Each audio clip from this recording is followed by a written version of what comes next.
Welcome to Ignite Visibility University Interview Edition, where we learn from the top marketers in the world, what drives them, their mistakes, their wins, and secrets to success. This podcast is brought to you by Ignite Visibility, one of the top digital marketing agencies in the nation. Hi, everybody. Welcome to another Ignite Visibility University. Today, I have the pleasure of having John Rampton on the line.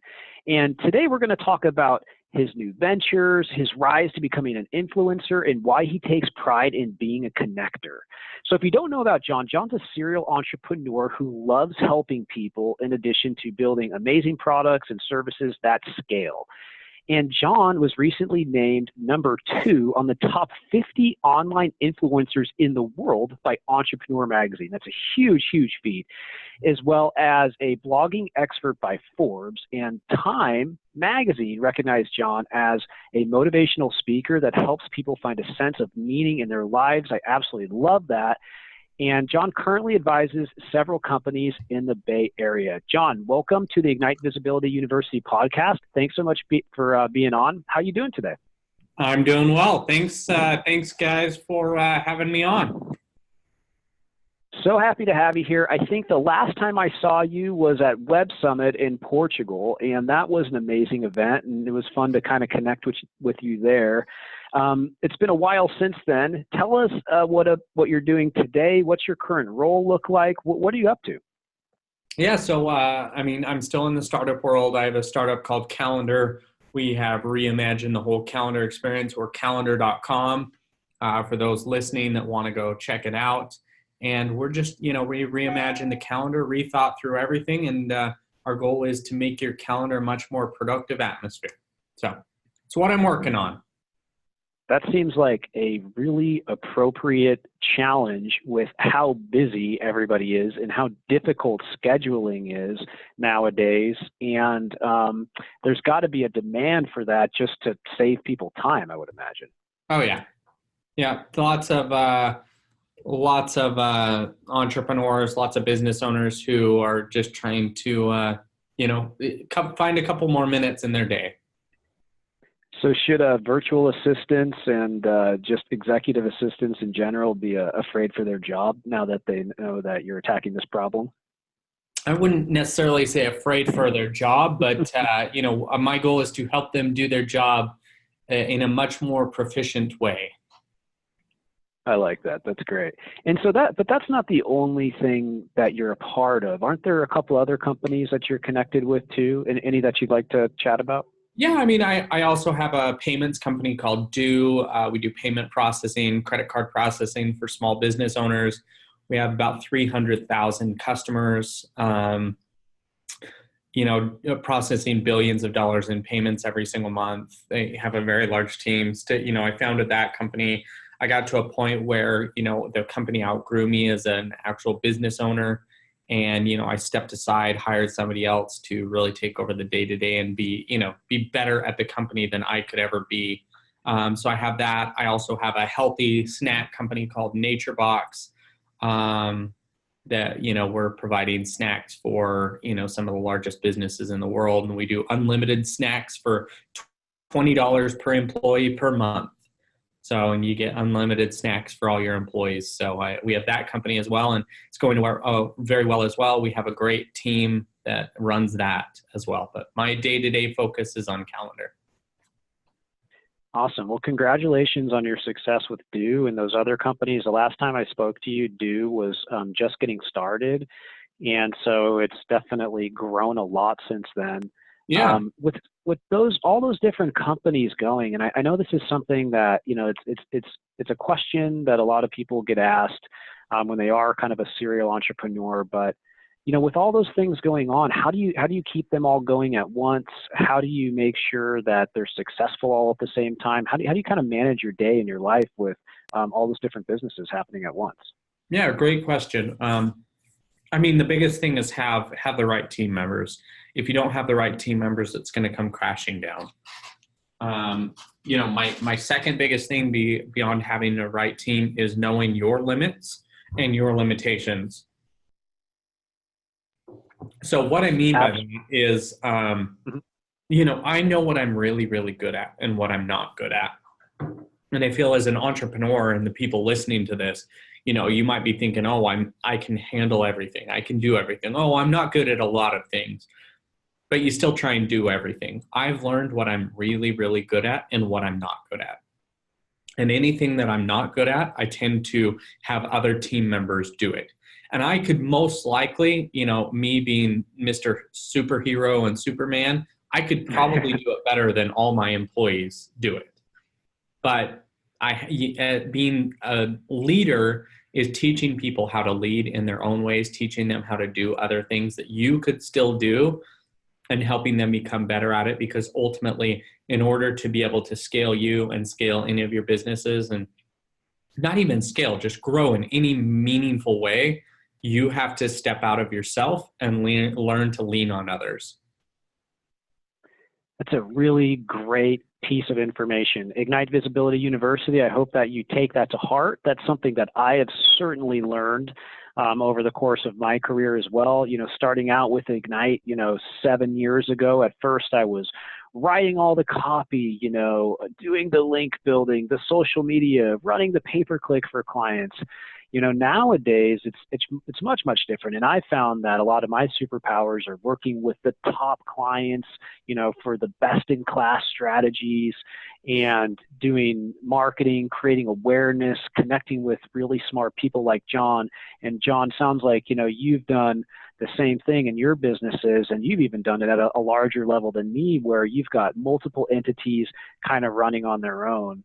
Yeah. And I find that really, really interesting, and it's definitely sounds like an important key to your success. Yeah, thanks. I mean, yeah, it's crucial to my success. If I don't have that, I would never be able to be where I'm at today.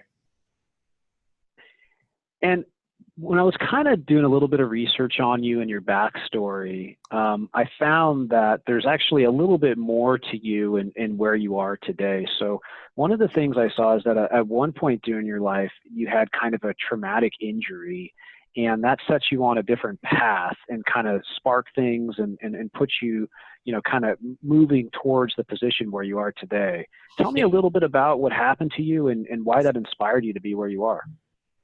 Yeah, I mean, growing up, I always, I wanted to be a sales rep. I wanted to be a salesman, similar to other people in my family. I wanted to sell stuff because I love selling. I love the thrill of a sale. And, when I was going to college, I was trying to make ends meet. I was trying to pay my bills, pay for college, pay for living, pay for food, pay for girls and dates and stuff like that.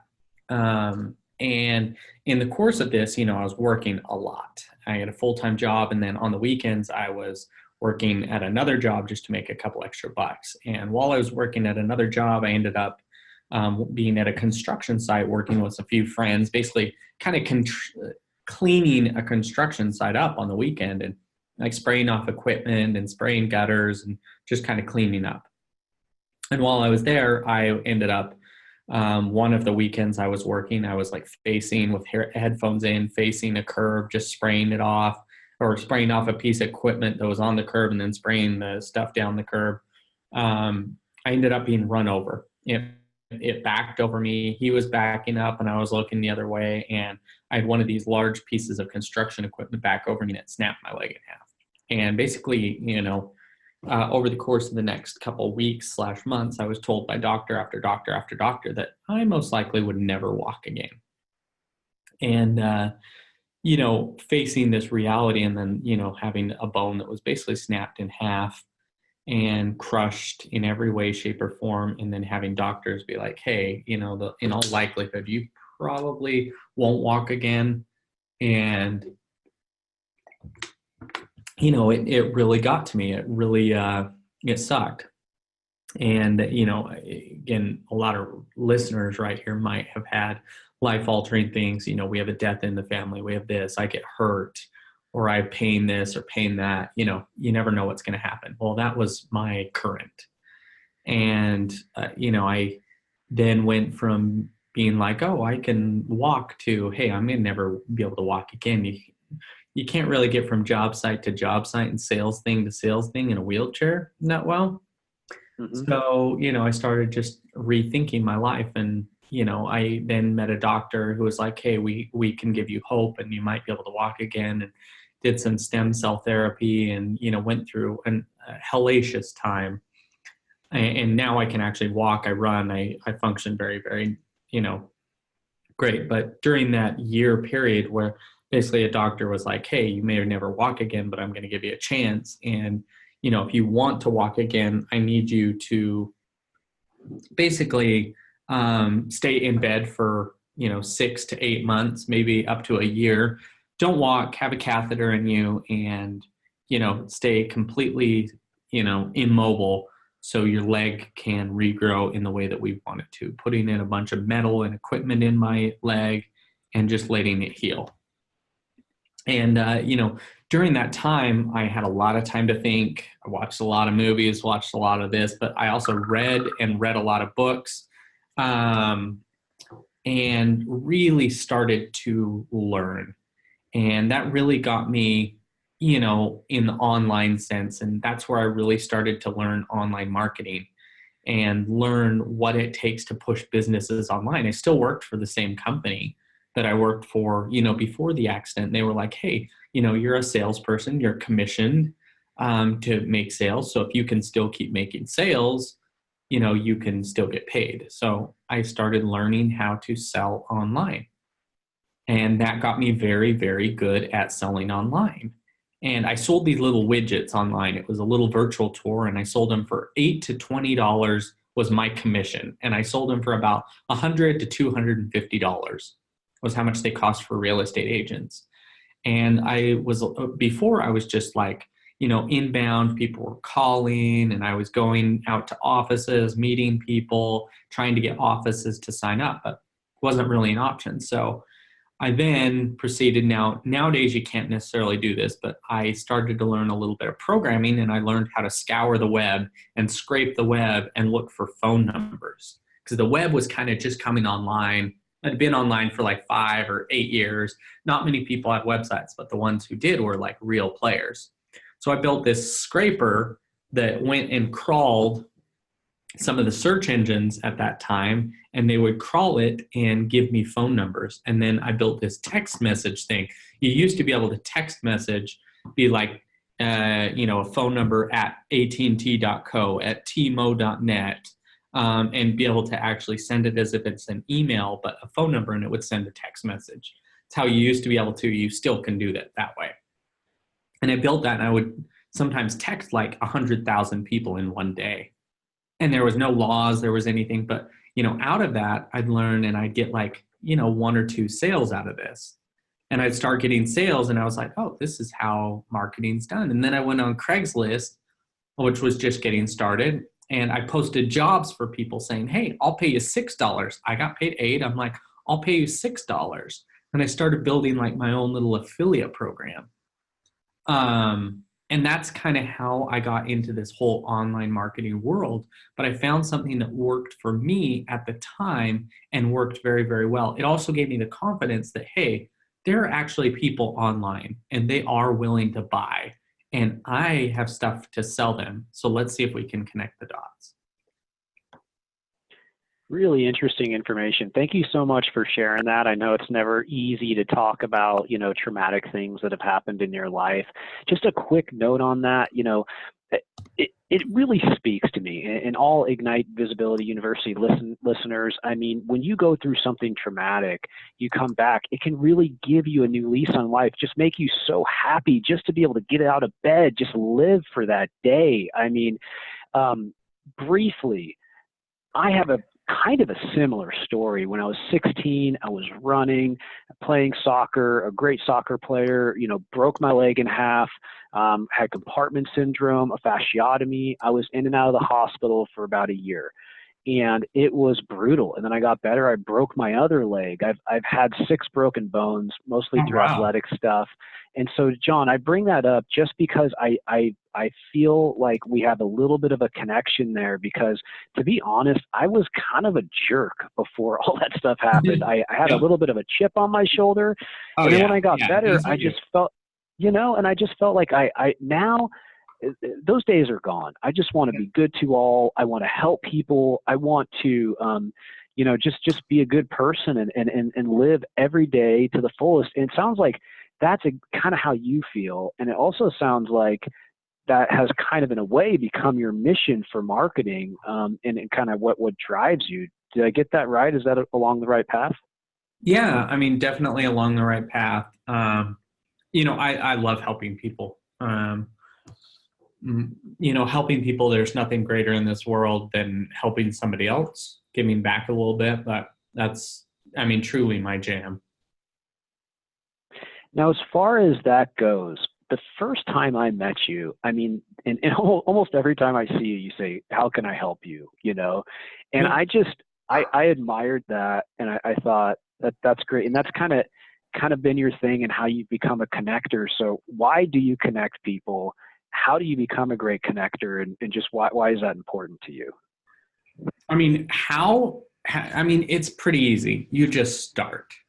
You just start helping people. Simply, how can I help you? And don't have any angle towards it. Just unbiasedly help people.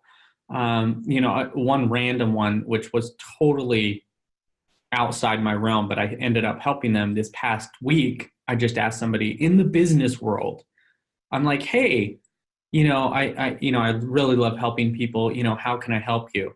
And he's like, well, I'm moving this weekend, so I'd love some help there. And I was like, oh, that's a pretty weird ask. And I was like, okay, let's do it. Sure. And he was like, wait, really? You really mean that? I was like, yeah, I'd love to help you out. Love to come on.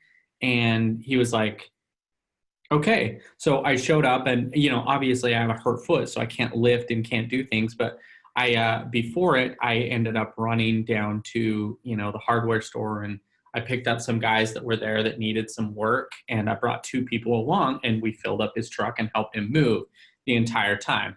So, I don't say that to be like, oh, look at me, how amazing I am. I say it to be like, it doesn't matter. Like, I can't lift a box, and I can still help people move. You don't have to help people with things that you're good at or this or that, like help them out. I have people ask me all the time to help them out with random tasks, with introductions, with helping them write about their company, with all these different things. Like, there are a million ways that you can help people. And if you start helping people, like, you'll feel that like, oh, that's really, really good. Now I know what you're thinking. Like, oh, this guy, yeah, sure. Okay. There is a method to my madness as well on helping people and why I help people. This is not the only reason why I help people, but it is a good reason to help people. So I find that when I help people, 1 in every 10 people that I help will help me back at some point. It may not be today, may not be tomorrow, but over the course of the next, typically 3 to 12 months, they will help me back in some way, shape, or form. I find that 1 in every 100 people, so 1 in every 10 that I help out helps me back. 1 in every 100 people that helps me, that I help, not helps me, it turns into a financial relationship where, there's some sort of money to be made either on either side, where I make money out of the relationship. So 1 in every 10 that I help helps me back. 1 in every 100 that helps me, or that I help, turns into a financial relationship. 1 in every 1,000 people that I help turns into a multi-million-dollar relationship. So 1 in every 10 helps me back. 1 in every 100 turns into money. 1 in every 1,000 turns into a multi-million-dollar relationship. And now it's not going to be right that second. It's going to be over time. And, obviously I'm putting in work in this, and I'm not just helping people to get to that 1,000, but I have found these numbers pretty accurate in my world and in the online marketing world, that the more people you help, that the more likelihood it's going to turn into a very good financial relationship for you and them. Now, what does that mean for me as an entrepreneur, as a business leader, as listeners of this podcast? Right now, it means I need to help 3 people a day. And if I do that, that means one of those people over the next couple years is going to turn into a multi-million-dollar relationship.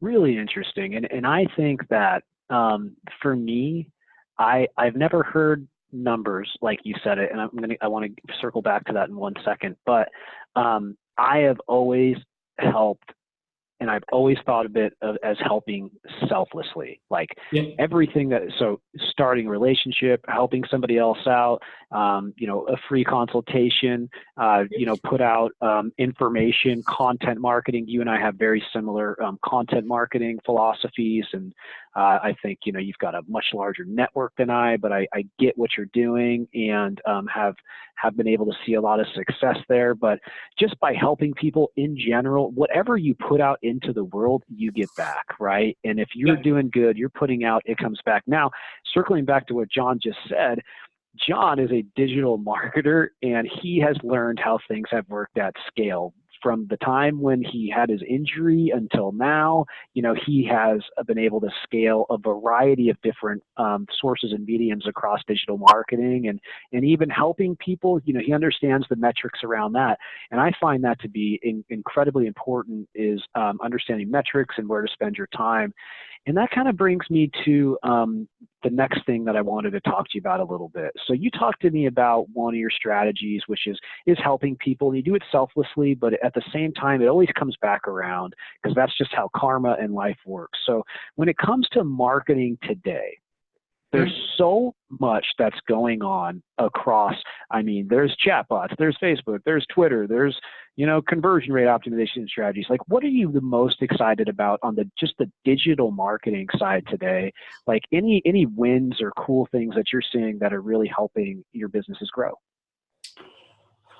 Content in general is helping my businesses grow. The more I do content, the better I get at it. The better I get at it, the more it ranks. The more it ranks, the more people it drives. The more people it drives, the more paid customers I get. The more paid customers I get, the more my business grows. The more I can reinvest, and the circle just goes all around and around. Things that I'm really excited about in the marketing world is it's becoming more and more difficult to stand out.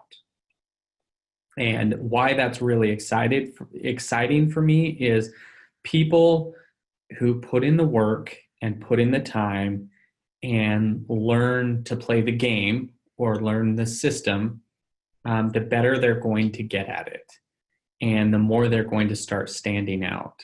And, all the people and all the marketing agencies who sell crap or sell, kind of snake oil or sell that are standing out less and less and less. And it creates room for the people who are truly amazing and do amazing jobs to stand out and really grow some amazing companies. So that's what I love is there's a lot more, shedding of light of what works, what doesn't work, what's crap, what's not crap. And the companies who are doing it right start standing out. Those who are not, do not. I believe that 100%. We're in the most competitive online environment that we've ever been in, but personally, I've never felt more confident. And it's really just for that reason. It's, over 3 years ago, there's a million agencies and they're all kind of doing similar type of things in some level, but you've really seen true experts, subject matter experts, and people who understand the space and how all these things work together, cut through the clutter, come through the top, and they've been able to build an expert name for themselves and build great businesses. At the same time, I think it makes it so that there's finally a much harder barrier to entry for people to get into this space and be successful. A couple of years ago, anybody could come in and say, oh, I'm a digital marketing consultant, or I'm a social media guru, or I'm an SEO expert. But now today, it's you can't really do that. You need to have achieved at least something, and that's kind of where I think you're taking that thought. Is that correct? Yeah. That literally nailed it. Yeah. Okay. So when you look at marketing and what you're doing, one of the things that when I kind of reverse engineer what you're doing, but one of the I don't really see you as being like just an SEO guy or just a paid guy. Like, talk to me about how you look at marketing, because it seems like you try to be kind of platform strategy agnostic and look across all the different channels and evaluate them all. How do you go about doing that? And like, how does that what's that process look like for you? Yeah, so for me, I'm my own website positive. I don't build things on Facebook. I don't build things on Twitter. I don't build anything on someone else's platform because I know that can always be taken away. So if you're listening to this, I would say become a very good generalist instead of, very specific at one thing. Now, you need to stand out. Obviously, I would say I stand out a lot more in the content marketing world. I know SEO enough to be dangerous. I know content that I am dangerous. I know Facebook ads and Facebook marketing and social media marketing enough to be dangerous. I know Twitter. I mean, I have millions of followers on Twitter, and I built that up and I've spent a lot of time, but I don't consider that like my, double-edged sword, my sword that I can just get anything with. I become very, very good at all of those, but I focus everything on my own sites and my own this. Now, could there be a lot more money be made had I focused a lot more on Facebook and Facebook ads? Yes, but what Facebook gives, they can always take away just as easily, and somebody else can get in there. So I'd say focus a lot on what you're good at and what you have, and go from there. I love that approach. And I think, for me, personally, years ago, I was really, really deep in SEO and publishing and social. But now I feel like my mindset has really changed over the last 3 years. Now it's about the audience. It's about the click-through rate. It's about the conversion rate. It's about the revenue per transaction, the cost per acquisition, tying that all back into ROI, and then using that to evaluate each individual platform. And then you got to kind of bucket some of it out between brand awareness and some of it between performance-based marketing. But is that kind of the framework you're using to evaluate things today as well? Yeah, I mean, ultimately, I tie almost everything back to revenue and actually profit. Literally every metrics I have, my team is evaluated based on profit, not just revenue. Typically top line revenue is a number 2, but profit is number 1. Because ultimately, if you're not making money at some point, the well will dry up and it won't give you any more water. So make sure you're always focused around money. I was going to say one really cool technique. I don't know if we want to go into cool techniques that I see that working right now. So many people kind of disregard that's been working really, really well for us kind of in, I guess we're talking about marketing and stuff like that. Is a lot of people just do SEO on their own sites. But have you ever done SEO on articles that you place? Absolutely. I was going to say that's one technique that I have, and even like SEO on necessarily on tweets. We've done that in SEO on Facebook posts and just building up links back to those tweets and building up links to that to actually get those ranking and getting those showing up in different edge cases. Doing a lot of SEO and focusing. A lot of people just like put out a post and think that that's the end, right? Or they guest post for somebody else's site. And sometimes you can guest post or get a post up that's highly strategic around yours and build up SEO to that, and that will rank 1,000 times faster than you, or a Facebook post will rank 1,000 times faster than you, and you can link to it from a million different places and embed it and talk about that, and that could be a very good driver of revenue for you. It's a great strategy. Ignite Visibility University, you just got a great tip from a master in the trade. So when you're thinking about SEO, don't just think about your own website. Think about all the publications you write for, all the assets that are out there, all the places that you have a reach, and then targeting those same keywords on those other entities as well, because that could give you a lot more real estate as far as ranking. And you really want to flood the space around the terms that are the most important to your business so that they find you anywhere. In fact, John, while you're talking about that, YouTube has been great for us in that way too. Oh, yeah. And one of the strategies I used I don't like to give away too much, but just so everybody knows. So one of the things we've done is, you find all the most important terms and also create YouTube videos on those terms, get them ranked. And we're finding that more and more people are using that search engine every single day. The ads are incredibly inexpensive. And I'm sure that's one that you've been looking at as well also, right? Oh yeah. I mean, this total old school one, but also I like taking my YouTube channel and going around and commenting on every relevant video in the entire space and giving watching the video, giving a very relevant comment to that, and commenting even on competitions videos and on things. What that's doing is that placing one, a relevant thing that you actually care. Two, it's placing a link back from their channel to your channel, and it starts building up your credibility. Awesome. So yeah, that was actually, thank you for talking about that. That was going to be my next question for you. What are you really excited about in marketing right now? You talked about a couple strategies. Are there any other strategies or innovations that are going on right now? Technology, anything else that, you're at a lot of different conferences that you're excited about? Is it voice? Is it chat? Is it anything like that? I'm all across the board. I'm investing, probably 50% of my time in what I know is working, and the other 50% is getting a chunk of everything else. So I'm investing a large percentage of my time and my team's time into things that, potentially could work. I have a person that's spending, 2 hours a day on Quora, just answering questions on Quora under mine and other people's names. And, that's providing us, significant revenue. And I know one person who on Quora has 7 full-time employees here in the US that all they do all day long is answer Quora questions. And that's driving them millions and millions. They said last year, now they are an app company and doing an app, but specifically from Quora, they're on average, now I don't know if he's fully BSing, he might be a little bit, but he was saying he was driving 1,000 signups a day just from Quora.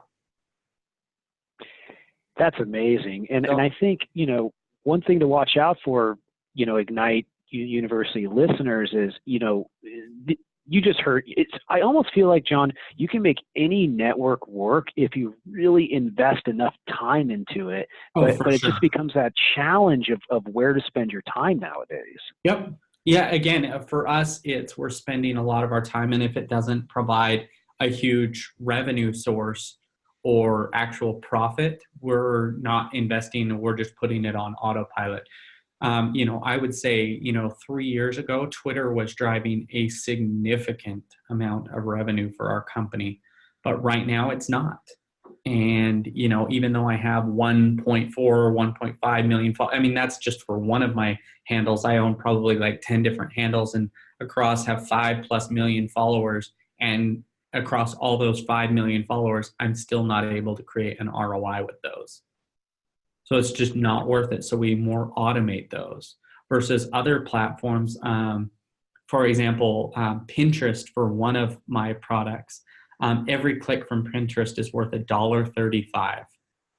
$1.35 for every click we get from Pinterest. Would you think that we spend a lot of time on Pinterest? We spend a ton of time on Pinterest versus other businesses get nothing out of Pinterest.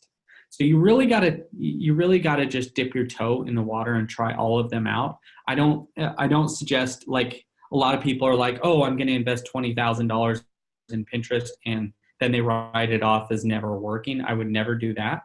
I would say test it out for 3 months, even 6 months at a minimal budget. Don't put a ton of budget to it. Put a couple hours, an hour a day for 6 months. Test it out. Sometimes things are seasonal. Sometimes they're not. It really depends a lot on your business, but I say dip your toe in all these different social networks and see what other people are doing, like this Quora thing, or Medium is another massive one that is driving, at least for calendar, is driving 1 to 3 signups a day. It's not a ton, it's not a huge number, but 1 to 3 signups a day, that means we're getting a paid account at least once a week, every other week at the most, that means that's driving to me on average like $400 a month. So is that worth spending a couple hours on? Yep. Next thing, make sure you know what's going on in your analytics. Make sure you're actually tracking this. A lot of people don't attribute things. And if you're not attributing things, it's like you're, throwing a dart and you have a blindfold on and you're not even checking to see if it did it, but you're listening, being like, oh, I think it hit. That's so a couple quick things on that. That one of the biggest mistakes I see people make online is they don't spend enough time to really find out if a platform's working or not, and then they throw in the towel. I've seen so many people do this with Facebook ads. I've seen so many people do that. They spend a couple months, either they don't have the right strategy or they don't put in enough time, and that creates major issues because they write it off and then they just forget about the channel and they never really get it working. And then John, you also talked about analytics, and for me, analytics is the most important thing. I think we have similar mindsets there.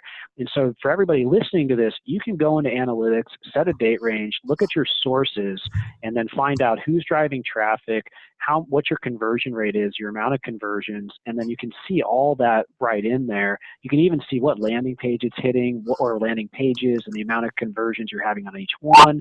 And then that can help you build this online business model and scale it. So great information there, John. I appreciate it. And one of the things you talked about is this kind of distinction. So you've got your personal brand, which has grown a lot, and congratulations on that. You've got these companies that have brands that have grown a lot.